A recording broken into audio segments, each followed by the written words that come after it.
All right, everyone. Well, welcome back to Student Dream TV, where we're providing you with the best money, investing, and startup tips so that you can secure the bag before and after you graduate. And have you ever wondered how winning women become winning women? So today we get to interview Desiree Watson, a leading businesswoman and entrepreneur who has provided services globally to nonprofits, corporations, and some of the best companies all around the world. So if that's something that you want to know how to do, keep listening.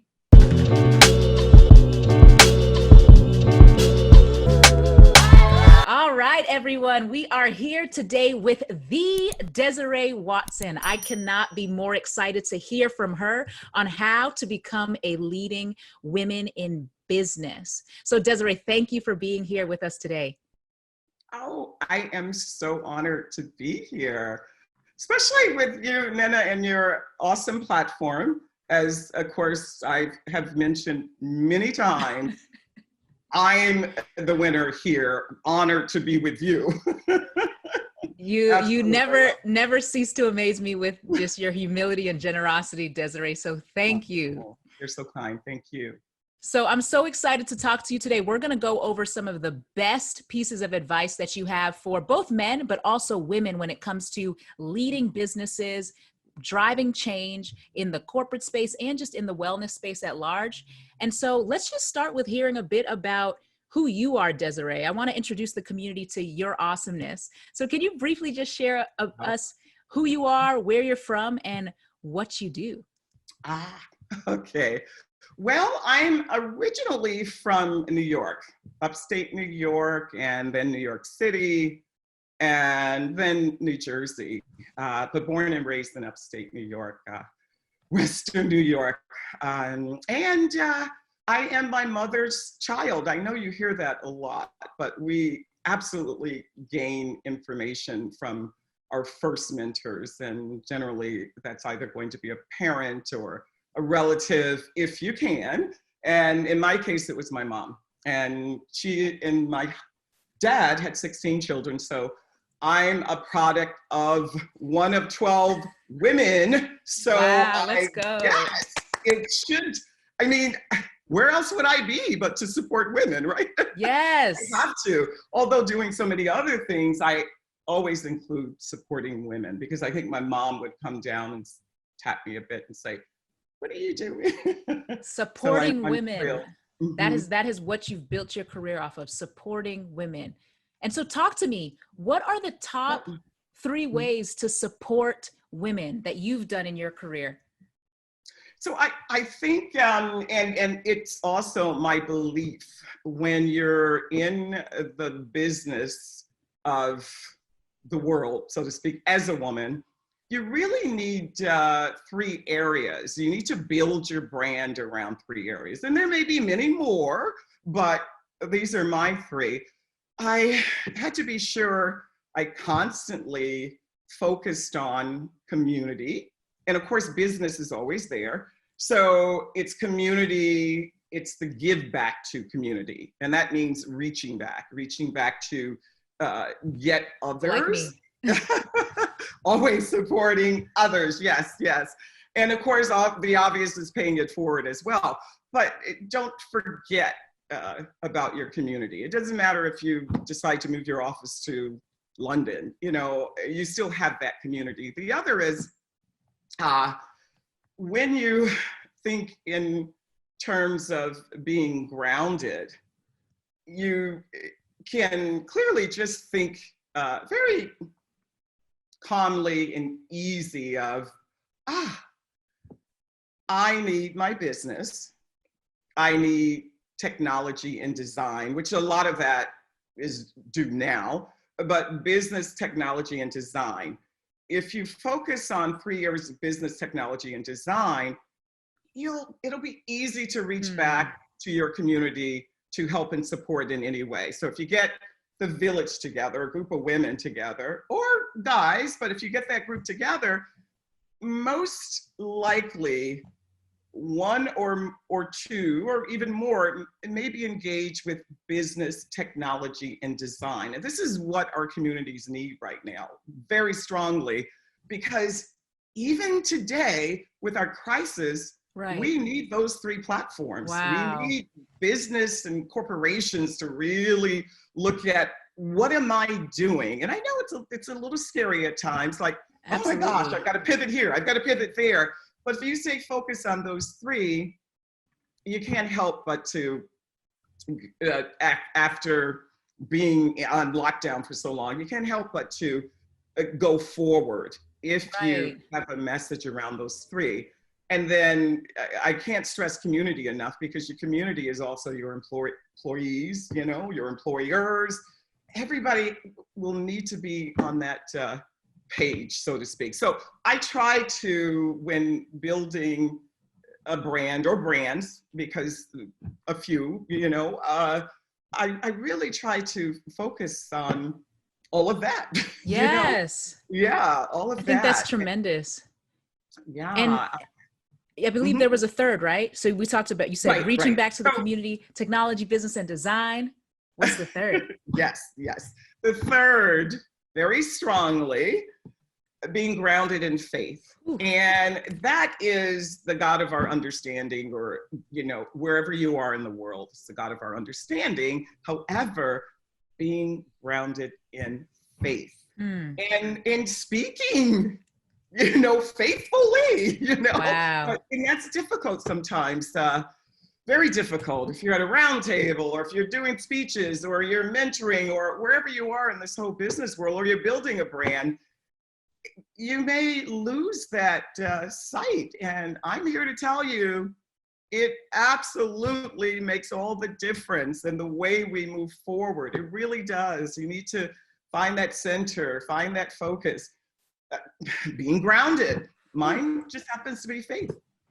I love that, Desiree. And I love that specifically because so many times we see women getting caught up in either it's only business, or it's only sex, or it's only drama. Yeah. And I love, right? But I love that you have such healthy different components. There's a community component, there's a faith component, there's a business component. And these are different pieces of wellness. And so for those who are listening, can you break down the number one surefire definition for what wellness is, so that we can understand that? Oh, wow. So I've been in this space for almost, I'll say over 30 years. I won't push to 40, but 35 only? Years. Come on.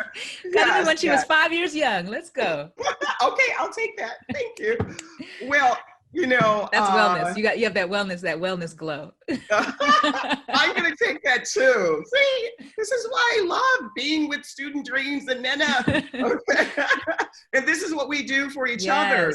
Yes, keep that going. You're awesome. So thank you, Des. Well, you know, wellness too means different things for different people. And I think if you focus on the total, it is initially finding your center. It is the center. People might say center. So if meditation works for you, or if volunteerism, we always forget about that too. Volunteerism works for you, do it, because it's very strong. You feel blessed after that. Absolutely. So that's a part of wellness. There are just so many hundreds of things you can do that's focused on wellness, but the common thread is really the center, and then a mindset of what that means for you. And then the whole physical. So when you think about this, people might go, oh, okay, physical, I need to be in the gym, I need to be working out, and I need to be, you know, strong. Whatever that physical is, you need to move. You absolutely need to move. Yeah, just move. Just move. Just move. Come on, y'all. Just move. Do some Zumba. Do some Zumba. Do some African dance. Just move. No, I just to interject real quick, right? So I live alone. I'm in the house a lot, and I started posting on Instagram just hashtag dance daily.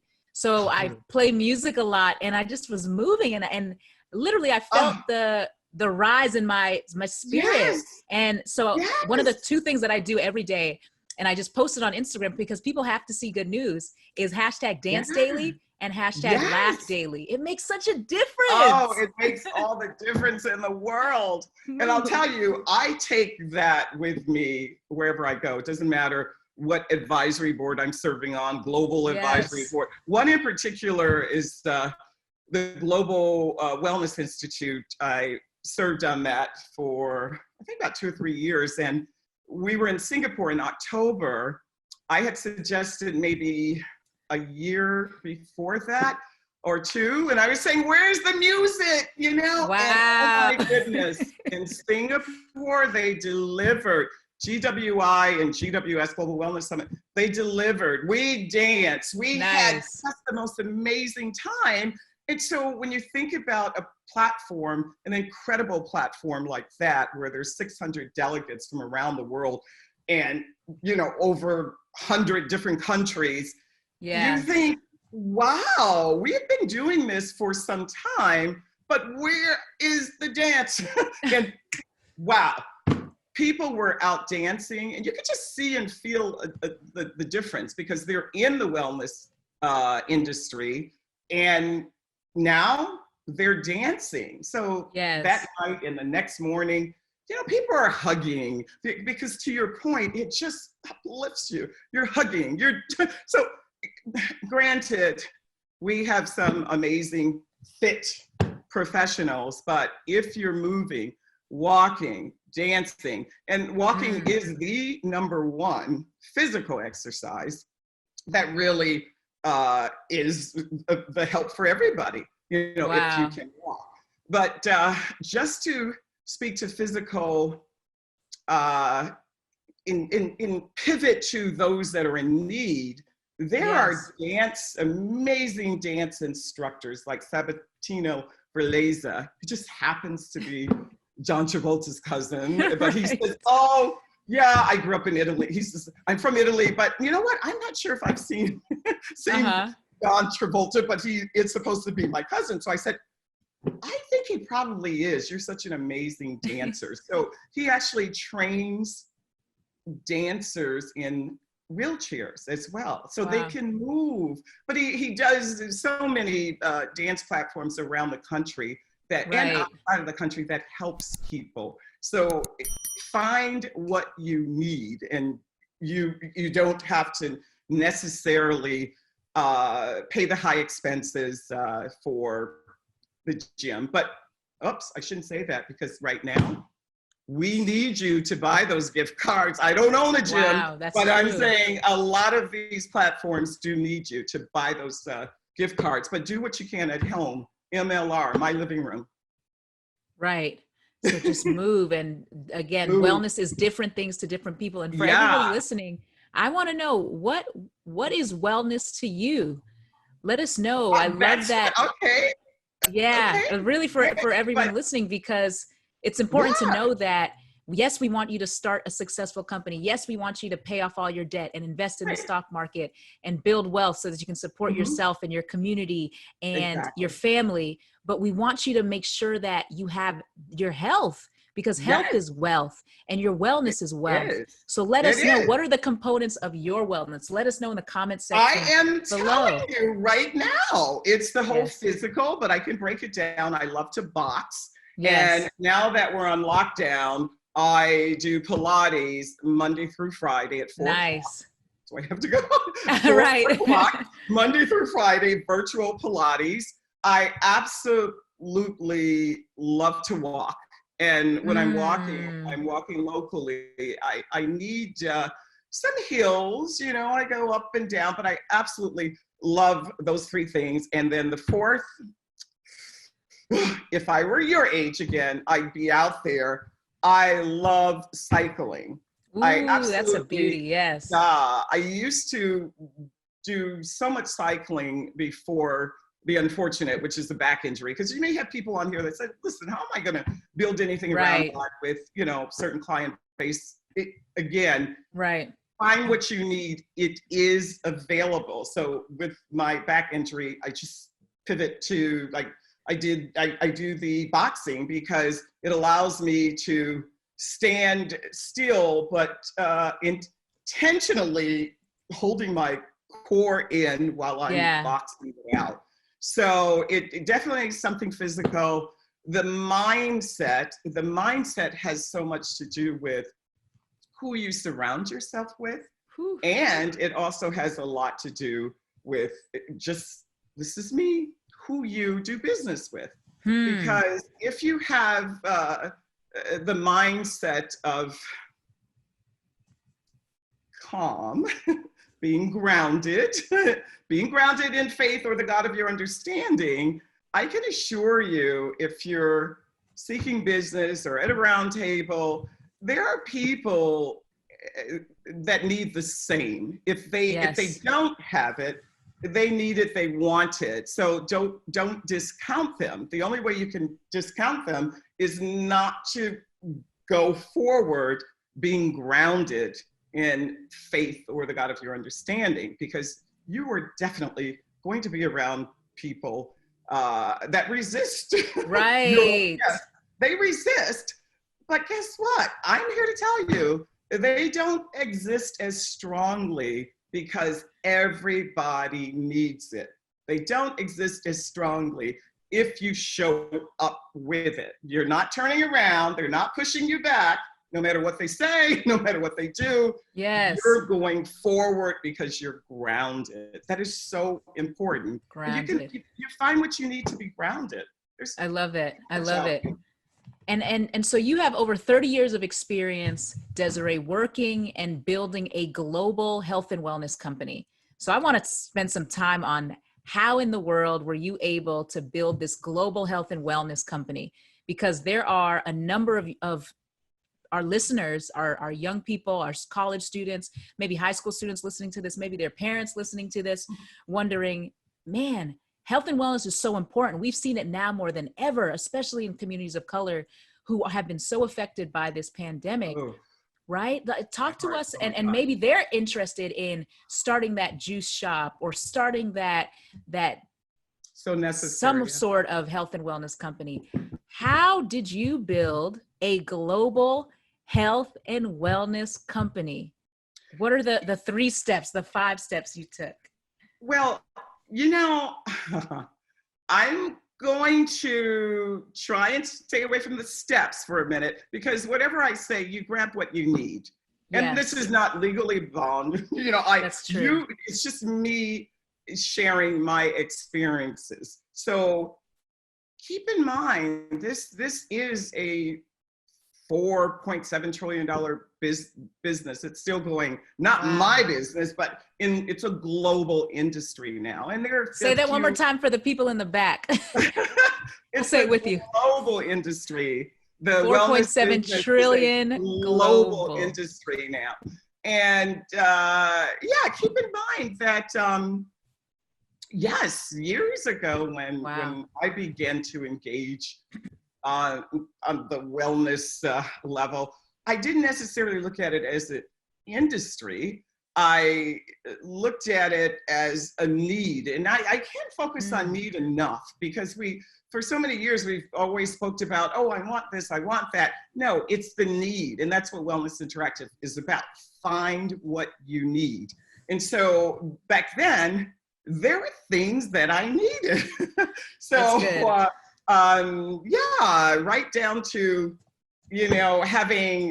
carrying a child, the 8-pound fibroid tumor and an 8-pound baby, and 6 feet tall and 119 pounds I was. I was very thin back then, but I had this big 16 pounds carrying, who knew? Unbelievable. But and it was a struggle. So finding what I needed was the most amazing physician I had, who took me full term when there were other physicians that said, abort, or, we need to get rid of the fibroids and so on. So right now, that amazing physician, Dr. Marcia Harris, is still one of my dearest friends, and she writes, she has her own institution. I say that because if you engage with people or a platform and you don't take that along with you, you don't continue that relationship, then you may miss what God has in store for you. So, how could I not be friends with Dr. Harris? So that said, it was a struggle. It wasn't an industry. My sister, God bless her, she's not with us, but she introduced me to reflexology. Reflexology that she was introduced to in Buffalo. One of her dear friends lived in Germany. Her husband was German at the time. She was American, came back, and she introduced Bonnie to reflexology. Bonnie introduced it to me, and then I just started research because my natural background, or my background, I should say, studies in college is marketing communications. So I just flipped the script. I took the marketing communications. Flip the switch. That's a jerk. I'm gonna flip the switch. Cut to the keep moving. Right. Yes, we still have to move. I love it. So yeah, I flipped it and used marketing communications to help. We began by helping local communities. I always say that. Wow. We had a speakers bureau first.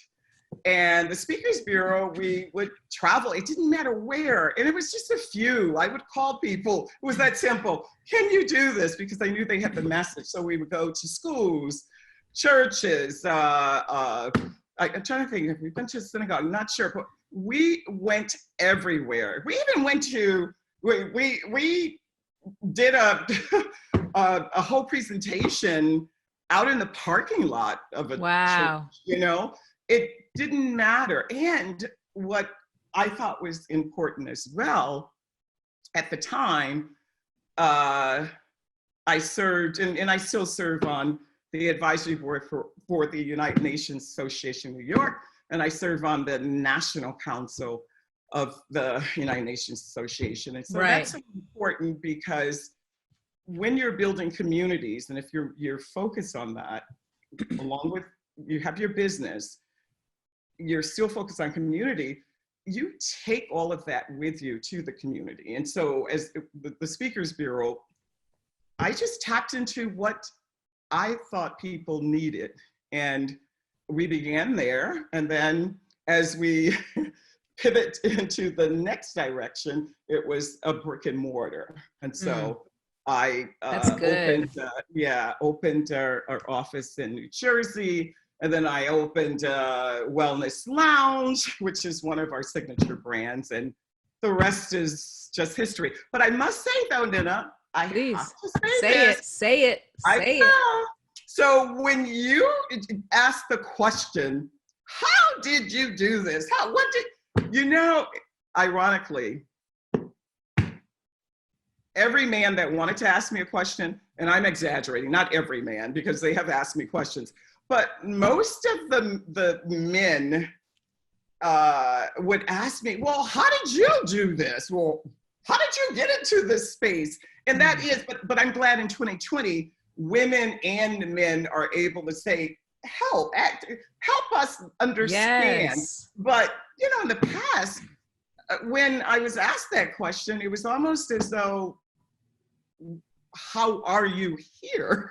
I'm just asking it because I'm trying to take notes. I want to take the key. I know that. Listen to me. I'm saying I'm so grateful that in 2020, let me put it this way, an amazing, incredible woman like you, young woman, you're asking that question because you want to know. And I'm just sharing my experiences in the past. The questions, when the guys would ask me, they would go, wait, how are you doing this? Wow. Like, I don't know anybody else. How are you doing this? And then I would have some who would say, I want to buy your company. Wow. I was even in China when the gentleman says, we have an office in New York and I want to buy your company. I'm going, I didn't say it was for sale. But in the States here, people would walk in and say, I want to buy it. Wow. And that's a tough situation too, a tough call, because maybe I could have sold a while ago, but my work was not done. I had to be sure that I could Leadership. remember those three things: engage with community, the business, and still, so. Pay for it. I want to ask one last question before you leave, because you're into the health and wellness space. What are 2 or 3 public companies in the wellness space that you love? Oh my gosh. Well, it's not 2 or 3. I think, if you don't mind, I'd love to come back and just talk about wellness. Yes, absolutely. Because, yeah, wellness is struggling right now. The conversations are different. So I would prefer to have a whole show. Absolutely. Absolutely. And You for got that everybody part. listening and watching, if you want to see that show, make sure you hit that like button. And if you have found anything valuable today, hit that like button and comment in the comment sections. Let us know what exactly you want to hear from Desiree when she comes back to talk about wellness. Great. Well, thank you, Desiree, for your time. We are so grateful for you being here. And again, for everybody listening, as always, what actions are you going to take after listening to this? Because we don't want you to just stay in the old normal. We need you to walk into the new normal, because again, ideas are cheap, ideas are broke, and time is money. So get started today. All right, y'all, let's get it. Thank you, Desiree, and see you all next time.